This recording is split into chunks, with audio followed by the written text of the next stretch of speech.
Hello, Orangeburg. I am Jennifer Van Cleve, the City of Orangeburg's Public Information Officer, and I want to thank you for joining us on City Talk.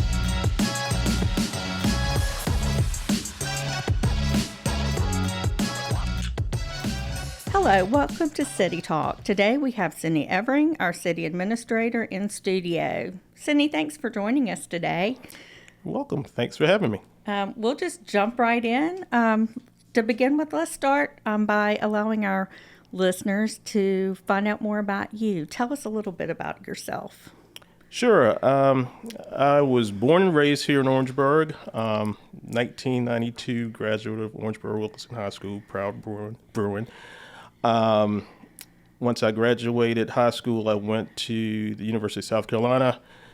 I got my undergrad degree there and my law degree as well, and practiced law for maybe 19 years or so, and then have returned home to take this position as the city administrator, which I'm thoroughly enjoying. I am married with two sons. One is in college and one is in middle school, and it's good to be back home.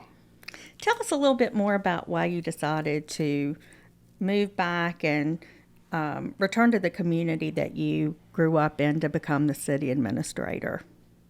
Yeah, it's one of those things where you never know what plans the good Lord has for you. I will say, though, and I've told people this before, when I left Orangeburg, I really had no intentions of coming back. I was one of those people at that time, young man, that just thought Orangeburg did not provide a lot of opportunity for me. It was a small town and just kind of wanted to spread my wings and get going in life. And of course, Orangeburg, like any other city, had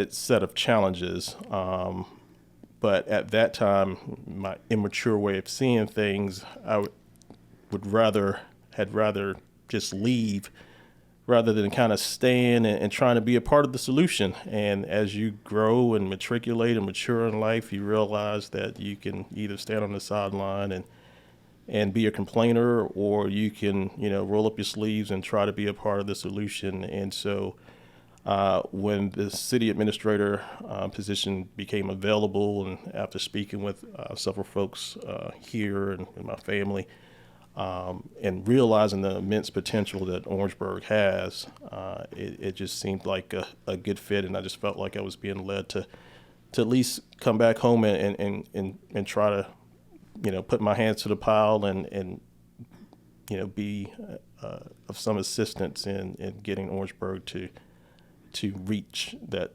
immense potential that it has. And you've been here now for a little over 2.5 years, Mm-hmm. and we have a lot of projects that have been started in that amount of time. Let's give an update to our listeners about some of those. Let's start off with City Hall. Yeah, sure. So City Hall, the new City Hall is a desperately needed project that we have underway. I think a lot of people don't realize that the city administration building, which is right at the Stevenson Auditorium, is the kind of the lobby area. The Stevenson Auditorium has been in that location since at least 1927. So almost 100 years, and needless to say, it's seen its better days in terms of the ability to meet the needs of the administrative needs of the city. We're pretty much out of space. We've had some trying issues in terms of the building infrastructure. We have leaks here and there, and just other infrastructural needs that we've tried to address and patch, if you will. But given that and the space requirements that we have, we just feel it would be best to have a new city administration building. And so the city has owned an old bank building at 1099 Russell Street that has over 17,000 square feet. I think the city has owned that since 2015.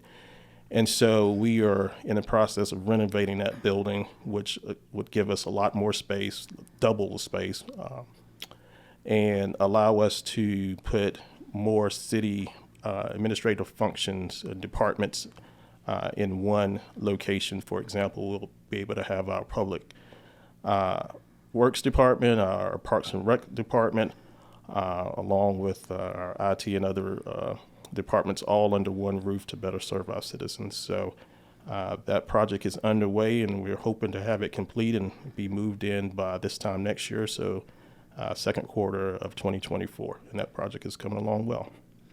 And we have Railroad Corner. Yes, yes.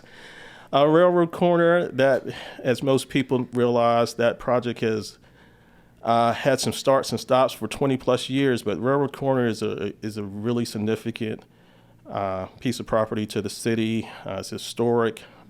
Most people know that the old State Theater is located there, the old soda shop, and for you historians, you know how important that those locations were to the civil rights movement, because we had students from South Carolina State and Claflin University that would often meet there and strategize, and so it's a gateway to our downtown, and it's been really important to the mayor and city council that we not only redevelop that area, but that we also preserve the history of that area. And so back in, I want to say December of 2021, we engaged a consultant group, actually it was prior to me coming on board, Development Finance Initiative, which is a consulting arm of the University of North Carolina School of Government. And they've worked closely with us ever since to redevelop that area. So we have selected a developer, well, I should say City Council selected a developer. That development agreement is pretty much done. We're still working out the final details. And most people know that we've been very fortunate to have Congressman Clyburn and others who have really been supportive of our efforts in redeveloping that area. And we were very fortunate to receive a almost $23 million raise grant that will go toward building a pedestrian overpass and a parking deck structure at Railroad Corner.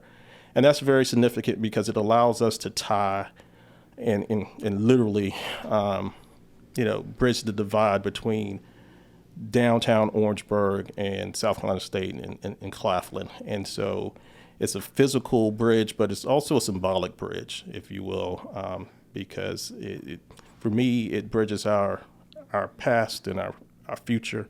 And again, it also allows the students to safely get across Magnolia Street and the railroad to get into our downtown, which again, Railroad Corner is a gateway. So that project is coming along, moving along well, and we really hope to have that completed sometime in 2025, but to get shovels in the ground, hopefully by year's end or first quarter of 2024. And just for some additional information, that's going to that project is going to consist of student housing and commercial and retail space. So it should be a great project and a real catalyst for the continued revitalization of our downtown. And we are also developing a visitor center. Yes. It's not so much a visitor center as it is a gateway project, if you will. So at the corner of Highway 601 and Chestnut Street, the city has some property that we want to put a kind of welcome, not a welcome center, but a welcome signage, if you will, kind of / park, to give a nice entrance into our city. Right now, that's a pretty blank area, if you will, and as people come into Orangeburg, we want to make sure that we're giving them a good impression. The first impression counts a lot, and so that project is underway as well, and we definitely would like to have that completed by the summer of 2024. And we recently had a public hearing session for the skate park, and that's coming along. Yeah, the skate park is a project that we're are excited about. We are hoping to address some of the issues, if you will, about there being not much to do for our young people in Orangeburg, and recreation is a big part of the quality of life of any community. And so we're excited about putting the skate park in where the Andrew Dibble Park is currently. And we're working with a company called the Platform Group out of Florida that they've done skate parks all over the country. The closest, the one that they've done is in Charleston. Thought they did a really good job with that. And so we essentially want to not only meet the needs of our current residents and young people and people of all ages, as a matter of fact, but we want to provide a place that is a destination for skaters and folks who are into those type of activities, and where we can host competitions and tournaments and things of that nature, and hopefully get more of a cottage industry as it relates to skaters. I didn't realize how many skaters we have in Orangeburg, but we have more than I think most people would know, especially on the campuses, on college campuses. When we had some public input sessions, folks have really come and been supportive of the idea and really provided their input and suggestions that we're taking into consideration as that park is being built. So that's coming along pretty well. And again, we hope to have some shovels in the ground by in the next few months and have that project completed sometime next year. And we're still taking comments. We have our survey, the QR code on our Facebook page. So if there's anyone that wants to provide additional information, they can click on the QR code and give us their feedback. Absolutely, and I would strongly encourage that, because we want this to be a park that everyone can be proud of and everyone can utilize. Again, all ages. Not only will we have a skating area, but we'll have a pump track, and pump tracks can be used by young folks or older folks, people who want to ride bikes around the pump track or scooters or what have you. So we definitely want your input and want to make this project something that we can all be proud of. And in just less than 1 year now, we'll be hosting DYB. DYB, yeah. We're, again, very excited about that opportunity. And the DYB World Series that we're going to be hosting in July of 2024, which will entail Little League teams from all 11 southeastern states. So we're anticipating somewhere between 30 to 50,000 people coming to Orangeburg for that World Series event. And it's going to be a tremendous opportunity for us to show off our community, show off our city. And so, planning is well underway. We had the DYB, the Orangeburg logo unveiling a few weeks ago. And so we'll continue to ramp up our marketing and promotion of that event up until next year in July. And so we, encourage everyone to come out and support the children, is what it amounts to, because this is a once in a lifetime event for many of them. We want to make sure that they leave with a great experience, that their parents and grandparents and friends have a great experience, they have a wonderful impression of Orangeburg. And we just encourage volunteers. We're going to need many, many volunteers to come out and help out from anything from helping to direct parking or vending activities. So it is something that we think will bring the entire community together for a good cause, and that's to support our young people. And we have more information about that on our website, with opportunities to contact our staff for sponsorship opportunities as well as volunteer opportunities. So we want to encourage our listeners to do that. Absolutely, yes. And we have things going on at the airport as well. Yeah, the airport, I want to give a shout out to Betty Baker, who's our airport manager. She's been really good at at running that airport, and the airport is continuing to grow and evolve, and there have been a lot of renovation projects there. I don't think people realize how important the airport is to our community, but we have a lot of folks that use it, and we want to expand it and bring in more folks. But I'm very proud of the way the airport has grown, and all the good work that has been put out there, and we're steadily applying for grants and other ways that we can keep improving it. And what are some things we're doing to try to clean up the city of Orangeburg? Yeah, that's a huge issue, and I don't shy away from that. I mean, the way that our city looks, I think it reflects upon everyone. And we certainly can do a better job or will do a better job in terms of code enforcement, but it's not something that we as a city, and I'm talking about the city organization itself, that we can do by ourselves. It's going to take a community effort. It's going to take people having pride in their community, pride in their homes and their businesses and their the yards and things of that nature. And I understand that a lot of the weedy lots and dilapidated buildings are a result of absentee owners, if you will. And so we're looking at ways that we might be able to amend our ordinances to provide a little more teeth or effectiveness and efficiency in the way that we can address some of these issues. But again, it's not something that city administration can do on its own, but we certainly want to address that because the dilapidated buildings, the weedy lots, they do not put the city in a positive light, and we have too many potential developers and investors that come to our city, and when they see these type of structures, it just doesn't reflect well. So we have hired an additional code enforcement officer.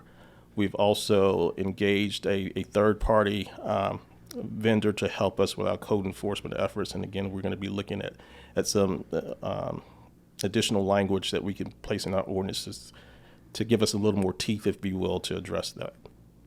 We also have some facade grants available to businesses. Yes. So in the past, typically we've set aside about $50,000 for facade grants. This past year, council increased that by an additional $250,000 that was a part of the ARPA grant, ARPA funding that we've put in the form of a grant. So we have $300,000 available for facade grants, and we have 3 tier levels, if you will. $5,000 tier that doesn't require a match, a $15,000 tier, and a $25,000 tier. And it's really a first come, first served basis. So I would encourage all folks who have buildings or structures in our downtown area to please apply. We are working with DOOR, or have worked with DOOR to administer that facade grant program, and we want people to take advantage of it. Use that money and improve the look of your businesses or your facades in downtown. And we often hear that there's nothing to do in Orangeburg, or we wish that certain businesses would come to town. What is your response to that? I would say that, I certainly understand that, but we have to continue to work at it. And again, a lot of this goes back to pride in our community, because we have so many people, so many investors and developers that are looking at Orangeburg, and you hear this a lot in terms of the growth coming up from Charleston and Somerville, or down from Columbia and Lexington, and Orangeburg is projected to be the next hot spot or destination, if you will.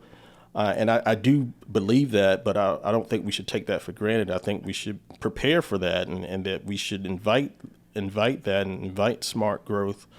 But you just never know who's in your town, who's looking, and the impression that they come away with. And so if we have pride in our community, if we do the little things in terms of, making sure that we have, clean environment, clean streets, taking care of the dilapidated buildings and the weedy lots like we talked about earlier, those things can go a long way in helping to attract investors. So it's just a matter of time, but we have to continue to work at it. And we're certainly trying to do our best from a city organization standpoint to be an impetus for that growth, but it's not the duty of government to do that. We want to be a catalyst, but it's going to take the private sector and the community coming on board to help us be the city that we all want to be and help us reach that potential. And there are businesses that are looking to come. Yeah, there are businesses definitely that are looking to come, but there are good businesses here. We're very fortunate. We have a lot of good businesses that are currently here and are a great service to the community, and we certainly want to support what we have. And many of those are small businesses, exactly. Local mom and pop places. Exactly, and we always want to support our mom and pop businesses, if you will, because those are local dollars that can recycle through our community and not go off to some major corporate headquarters. So we always want to support our local businesses. Ultimately, what is your vision for the city of Orangeburg? Ultimately, I want to see us continue to grow and thrive and reach the potential that we have. So we're very fortunate that we have two amazing universities with Claflin and South Carolina State. We have a great technical school, Orangeburg Calhoun Technical College. And we want to be able to not only attract but retain a lot of that talent. Orangeburg is a college town, and I think we should embrace that. I think we should embellish it and not just be a pass-through for all of these students that come here, get an education, and go off elsewhere and take their talents and skills elsewhere. We want to be a destination that we can retain this talent and grow this talent and cultivate it, if you will. So I want to see us have a thriving downtown. I want to see us have recreational opportunities that make this a community that's family friendly. I want it to be a safe community. We are very fortunate that we have Chief Austin and his leadership team at the Department of Public Safety. They do a yeoman's job in trying to connect and be a part of the community. And so, we want to make sure that our community is safe and we're protecting the health and welfare of all of our citizens. So ultimately, my vision is for us to be thriving and reaching this potential. I think we have a great opportunity ahead of us, and I do believe all of that growth that is anticipated to come will come. I think it's just a matter of time before we land a major industry and things could really change overnight. But again, we have to be prepared. We have to be ready for the smart growth that is on its way. But we're getting closer every day. Every day we're getting closer. But we don't take it for granted. We're going to keep chopping away, if you will, and we'll get there. Do you have anything else you would like to add for our listeners? Just, like I alluded to earlier, just to have pride in your community too. If you're complaining more than you're doing, then I would encourage you to change that. Be the change that you want to see. I know that's cliche-ish, but it's true. It's easy to stand on the sideline or hide behind a keyboard and complain, but that's not helpful.